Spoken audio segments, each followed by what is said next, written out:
তাদেরকে আমরা প্রশাসনের মাধ্যমে চিহ্নিত করতে চাই।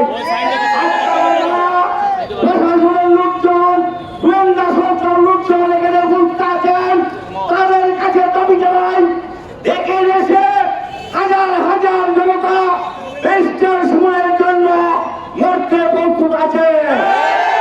আমরা চাই আমাদের হৃদয়ের স্পন্দন বেস্টার সাইদুল সুমনকে যারা হত্যার হুমকি দিচ্ছে তাদেরকে আইনের আওতায় এনে বিচার করবেন, এই আশা প্রত্যাশা থেকে আমি আমার সংক্ষিপ্ত বক্তব্য শেষ করছি। জয় বাংলা, জয় বঙ্গবন্ধু, জয় মাননীয় প্রধানমন্ত্রী, জয় শ্রী শেখ হাসিনা। ধন্যবাদ। এই পর্যায়ে বক্তব্য রাখবেন শ্রমিক নেতা জনাব পিয়াস মিয়া, ওনাকে সংক্ষিপ্ত বক্তব্য রাখার জন্য অনুরোধ করছি। বিসমিল্লাহির রহমানির রহিম। সম্মানিত উপস্থিতি, আজকে মাঝি ও মানুষের হবিগঞ্জ তুরারবাগ মাধুপুরের নরেন্দ্রী সাইদুল সুমন সাহেবকে হত্যার হুমকির প্রতিবাদে আজকে মানববন্ধন। প্রিয় ভাইরা, আমি আপনাদের সাথে একটি কথা বলবো। আমরা জীবনে অনেক এমপি পেয়েছি, অনেক মন্ত্রী পেয়েছি, কিন্তু আমরা এই ব্যারিস্টার সুমন সাহেবকে এমপি বানানোর পর আমরা যা অনুভব করেছি যে চুলারবাগ মধুপুরের একমাত্র রূপকার ব্যারিস্টার সুমন সাহেবই যথেষ্ট। কিন্তু আজকে কি দেখা যাচ্ছে, সেই ব্যক্তি 2 বছরের ভিতরে চুলারবাগ মধুপুরকে একটি সিঙ্গাপুরে রূপান্তরিত করার ঘোষণা দিয়েছে। তারপরে ষড়যন্ত্র চলেছে যে চুলারবাগ মধুপুরে এমপি মহোদয়কে ক্লিয়ার পানি নিয়ে হত্যা করার জন্য। আমি তাদেরকে সতর্ক করতে চাই, চুলারবাগ এবং মধুপুরের মানুষ আমরা রক্ষা দেব, তারপরে ব্যারিস্টার সুমনকে কিছু হাতে দিব না। আমি একটা কথা বলতে চাই, আজকে প্রশাসনের অন্যতম কর্মকর্তা এনএসআইডিবি যারা এখানে উপস্থিত আছেন, আমাদের কলিজার টুকরা ব্যারিস্টার সুমন সাহেবকে রাষ্ট্রীয়ভাবে যাতে নিরাপত্তা দেওয়া হয় এবং যারা হুমকি দিয়েছে তাদেরকে আইনের মাধ্যমে তাদেরকে চিহ্নিত করে এই বাংলাদেশকে সন্ত্রাসমুক্ত করার জন্য এবং আমার ব্যারিস্টার সাইদুল সুমন এমপি সাহেবের নিরাপত্তার দেওয়ার জন্য। অথবা আমরা শ্রমিক নেতা, আপনারা জানেন এই বাংলাদেশে এই চুলারবাগকে পরিচিত করেছে একমাত্র ব্যারিস্টার সুমন সাহেব। বিশ্বের প্রতিটি জায়গায় আজকে চুলারবাগ ফেরার জন্য যে পরিচিতি লাভ করেছে, আমরা স্বাধীনের পরে আজ পর্যন্ত চুলারবাগকে বিশ্বের কোন জায়গায় পরিচিত ছিল না। আজকে ব্যারিস্টার সুমন এমপি হওয়ার পর আজকে আমরা চুলারবাগ সারা বিশ্বের মধ্যে পরিচিতি লাভ করেছি। সেই জন্য ব্যারিস্টার সুমনকে বাঁচায় রাখার জন্য আমরা প্রয়োজনে রক্ত দিব, ব্যারিস্টার সুমনের একটি প্রসভা ব্যবস্থা হতে দিব না। আমি সর্বশেষ প্রশাসনের প্রতি দৃষ্টি আকর্ষণ করে আমার বক্তব্য শেষ করলাম। আসসালামু আলাইকুম। ধন্যবাদ। আসসালামু আলাইকুম ওয়া রাহমাতুল্লাহি ওয়া বারাকাতুহু। মানববন্ধনে যাহারা এই বৃষ্টিকে অপেক্ষা করে উপস্থিত হয়েছেন, এই মানববন্ধনে উপস্থিত সবাইকে আমি আন্তরিকভাবে ধন্যবাদ জানাচ্ছি। জানতে আগে এই বৃষ্টির মধ্যে আমাদের ব্যারিস্টার সাইদুল সুমন এমপি মহোদয়ের এই ষড়যন্ত্রের কথা শুনে আপনাদের মনে প্রাণে এখানে এই প্রতিরোধের জন্য মানববন্ধন করার জন্য আপনারা এখানে উপস্থিত হয়েছেন।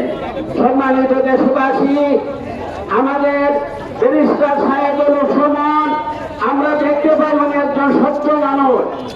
এই সচ্চ মানুষ আমাদের চুনারঘাট মাধবপুরের অনেক উপকার করতেছেন এবং টাকা পয়সার ব্যাপারে ওনার মধ্যে যে সত্যতা দেখা যাইতেছে, এটা আমাদের চুনারঘাট এবং মাধবপুরের জন্য একটা সুখবর। ষড়যন্ত্রকারীরা ষড়যন্ত্র করতেছে যে আমাদের এমন একটা সত্য মানুষকে এই দুনিয়া থেকে কিভাবে বিদায় করে দেওয়া যায়। আমাদের ইমান বিশ্বাস যে যার হায়াত শেষ হবে না তাকে কেউ কিছু করতে পারবে না। আল্লাহ যখন হায়াত রেখে দিবে কেউ কিছু করার ক্ষমতা রাখে না। তারপরও আমি শিক্ষক সমিতির পক্ষ থেকে, ইমাম এবং মুয়াজ্জিন কল্যাণ সমিতির পক্ষ থেকে মাননীয় প্রধানমন্ত্রী শেখ হাসিনার নিকট এবং স্বরাষ্ট্রমন্ত্রীর নিকট যে আমাদের শহীদুল সুমন বাংলাদেশের জন্য একটা অহংকার এবং সত্য মানুষ, এই মানুষটাকে আপনারা রক্ষা করার জন্য আপনারা একটা সিকিউরিটির ব্যবস্থা করেন। সিকিউরিটির ব্যবস্থা যদি থাকে এই মানুষটাকে সহজে কেউ ষড়যন্ত্র করতে পারবে না। আমরা সরকারের কাছে দাবি জানাই যে ব্যারিস্টার শহীদুল সুমনের একটা সিকিউরিটির দরকার আছে কিনা, দেখার দরকার আছে কিনা। আমাদের চোরাঘাটের ওসি এবং এসপি মহোদয়ের কাছে আমাদের দাবি যে ষড়যন্ত্রকারীদেরকে আপনারা পাকড়াও করে আইনের ব্যবস্থা নেন। আমি আবারও সবাইকে শিক্ষক সমিতির পক্ষ থেকে, 23টা মাদ্রাসার পক্ষ থেকে, ইমাম মুয়াজ্জিন কল্যাণ সমিতির পক্ষ থেকে আপনাদেরকে ধন্যবাদ মোবারক জানাই। আর আমরা বিসমিল্লাহির রহমানির রহিম।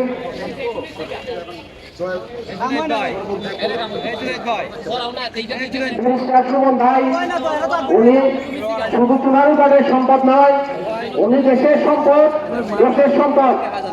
আমরা বিশ্বাস করি যারা এই পরিকল্পনাকারী কে মেসেজ দিচ্ছে সে বড় জিনিস নয়, তার চেয়ে বড় জিনিস কারা এই পরিকল্পনা করেছে।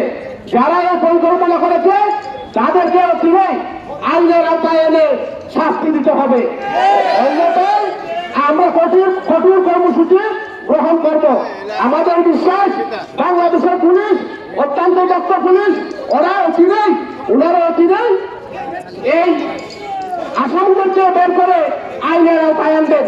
এবং আমাদের একটা দাবি, ব্যারিস্টার সুমন বাংলাদেশের সম্পদ, উনারা রক্ষা করার জন্য সরকারিভাবে রাষ্ট্রীয়ভাবে উনার পরিমাণের ব্যবস্থা করার জন্য আমি সবাইকে আজকে শেষ পর্যন্ত থেকে এই প্রোগ্রামকে সফলে সার্থক করার জন্য অনুরোধ জানিয়ে আমি আমার বক্তব্য শেষ করলাম। জয় বাংলা, জয় বঙ্গবন্ধু। ইতিমধ্যে কিন্তু শায়েস্তাগঞ্জ, মাধবপুর, হবিগঞ্জ, সিলেট, ঢাকা থেকে কিন্তু অনেক মানুষ কিন্তু ইতিমধ্যে এখানে এসেছে।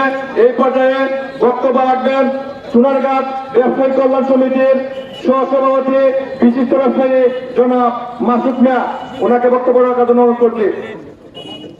বিসমিল্লাহির রহমানির রহিম। আজকের এই মানববন্ধনের সম্মানিত সভাপতি উপস্থিত আছেন সর্বস্তরের জনতা, সকলের প্রতি আমার সালাম, আসসালামু আলাইকুম। হিন্দু ভাইদের প্রতি আদাব। আমি শুরুতে সকলের অবগতির জন্য একটা কথা বলতেছি, যারা এখানে প্রবীণ উপস্থিত আছেন, বাংলাদেশ যখন স্বাধীন হয়েছিল আমাদের শেখ মুজিবুর রহমানের ডাকে হয়েছিল, আপনারা সবাই জানেন। কিন্তু বাংলাদেশ স্বাধীন হওয়ার পরে আজকে এই পর্যন্ত বাংলাদেশে ব্যারিস্টার সুমনের মতো দ্বিতীয় আর কোন জনগণ বাংলাদেশে সৃষ্টি হয় না। একমাত্র ব্যক্তি সারা বাংলাদেশের যত বড় বড় সন্ত্রাসী তাদের বিরুদ্ধে ব্যবস্থা নিয়ে আজকে এই অবস্থা সৃষ্টি হয়েছে।